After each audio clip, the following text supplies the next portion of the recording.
شروع کرتا ہوں اللہ تعالیٰ کے نام سے جو بڑا مہربان اور نہایت رحم فرمانے والا ہے۔ حضرت اکرمہ رضی اللہ تعالیٰ عنہ سے روایت ہے کہ ابن عباس رضی اللہ تعالیٰ عنہ نے فرمایا، ہر جمعہ 7 دن میں لوگوں سے 1 مرتبہ وعظ کرو، اگر تم اس سے انکار کرتے ہو تو پھر ہفتہ میں 2 مرتبہ، اگر زیادہ کرتے ہو تو پھر 3 مرتبہ۔ لوگوں کو اس قرآن سے اکتا نہ دو، میں تمہیں نہ پاؤں کہ تم لوگوں کے پاس آؤ اور وہ اپنی گفتگو میں مصروف ہوں اور تم ان کی بات کاٹ کر کے انہیں واعظ کرنا شروع کر دو۔ اس طرح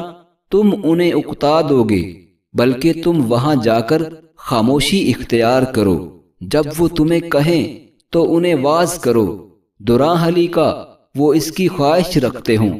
اور مسجع و مکفّع کلام میں دعا کرنے سے اجتناب کرو، کیونکہ میں نے رسول اللہ صلی اللہ علیہ وآلہ وسلم اور آپ کے صحابہ اکرام رضوان اللہ اجمعین کو دیکھا کہ وہ ایسے نہیں کیا کرتے تھے۔